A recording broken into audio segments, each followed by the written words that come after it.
నమస్తే అన్న, అందరికీ నమస్కారం. మనం ఫోన్లో మాట్లాడుతూ ఉంటాము. ఎదుటి వ్యక్తితో మనం మాట్లాడేటప్పుడు ఆ యొక్క వ్యక్తి ఇచ్చే మర్యాదను బట్టి మనం మాట్లాడుతూ ఉంటాము. కానీ ఇటీవల కాలంలో మనం చూసుకుంటే కొంతమంది ఎవరైతే ఉన్నారో షార్ట్ టెంపర్కు గురయ్యి బూతులైతే మాట్లాడుతూ ఉన్నారో, అవతల వ్యక్తి సరిగ్గా మాట్లాడుతూ ఉన్నా సరే వాళ్ళని తిడుతూ ఉన్నారో, అలా ఒక వ్యక్తిని ఒక కస్టమర్ కేర్ ప్రతినిధిని తిట్టి ఒక కువైటీ పౌరుడు మనం చూసుకుంటే ఇబ్బందుల్లో పడడం జరిగింది.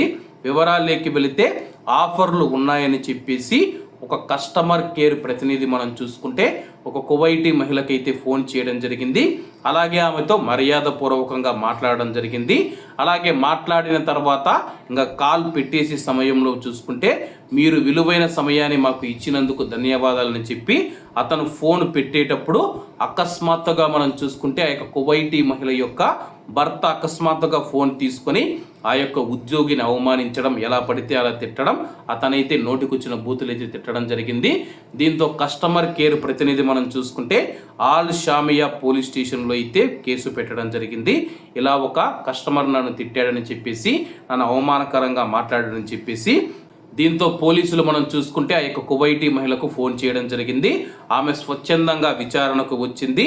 ఘటన గురించి ప్రశ్నించగా తన భర్త ఫోన్ తీసుకొని ఆ యొక్క ఉద్యోగిని అవమానించాడని చెప్పేసి ఆమె కూడా తెలిపింది. ఆరోపణలు ఎదుర్కొన్నప్పుడు భర్త కూడా నేరాన్ని అయితే అంగీకరించడం జరిగింది.